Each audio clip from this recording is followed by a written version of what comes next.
mynews.studio. A thermal dome filled with sharks and turtles is about to be protected by a new treaty. This agreement will cover nearly half of the planet.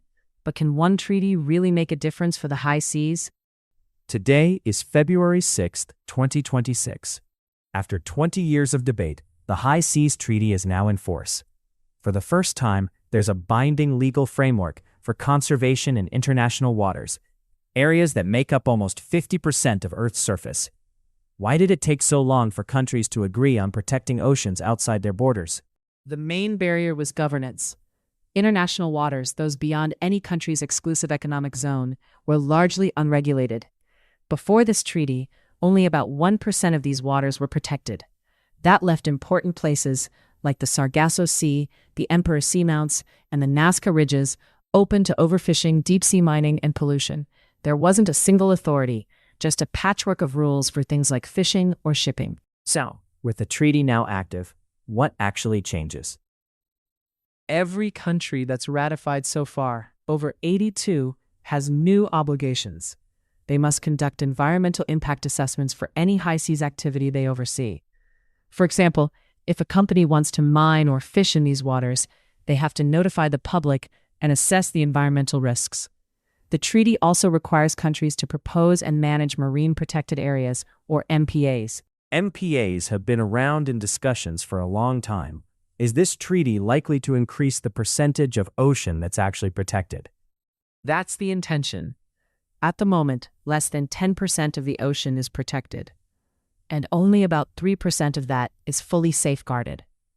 The treaty's goal is 30% by 2030. Some of the first areas likely to be considered for new MPAs include the Central American Thermal Dome, the Sargasso Sea, and the Salas y Gomez and Nazca Ridges. These are critical for migratory species and help with climate resilience. But how will any of this be enforced? There's no global ocean police, right? Good point. Enforcement is based mainly on transparency and peer pressure. Countries have to disclose what they're doing, conduct assessments, and report to the Conference of Parties. The first meeting, COP1, is scheduled for January 2027. There's no single enforcement agency, but the treaty connects with existing bodies, like fisheries councils, to help oversee compliance. And what about economic interests? Fishing, mining, even bioprospecting. These have all been contentious. The treaty tries to balance conservation and sustainable use. It makes environmental assessments mandatory before major activities and sets up area-based management tools. There's also a system for sharing benefits from marine genetic resources. That means things like new medicines or biotechnology discoveries from deep-sea organisms. And developing nations, small island states have often been at the center of these talks. They now get a larger role, both in decision-making and in sharing benefits. The treaty supports capacity building, technology transfer, and fair access to those genetic resources. The European Union's Global Ocean Program, for example, is providing funding and training. Does this treaty have a bigger impact than just on oceans? Could it be a model for other global environmental issues? It's broader than just oceans. The treaty closes a major governance gap, showing that countries can reach multilateral agreements, even on shared global resources. Healthy oceans regulate climate, provide food for billions, and support biodiversity. This approach could help with other challenges, like climate change or biodiversity loss on land. Just to wrap up, what happens next? What will make sure the treaty isn't just words on paper? The first Conference of Parties in 2027 is crucial. That's when countries will propose the first set of marine protected areas, adopt compliance rules, and set up transparent systems for assessments and notifications. The treaty's impact will grow as more countries join and as industries adapt.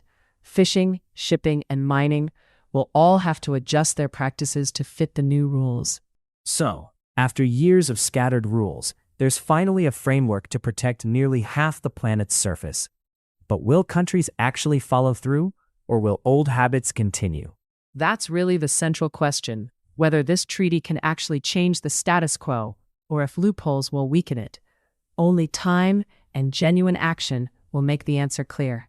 Images of sharks circling the thermal dome, whales crossing invisible boundaries. These aren't just pictures. They remind us what's at stake and what coordinated global action can achieve. Thanks for joining us as we explored the High Seas Treaty and what it might mean for the future of ocean governance. We discussed the treaty's entry into force, its 30% protection target for 2030, new industry rules, and the role of developing countries. The oceans may finally have a guardian, but the real work is only beginning. Thank you for listening. This episode was brought to you by mynews.studio. Try it now for free.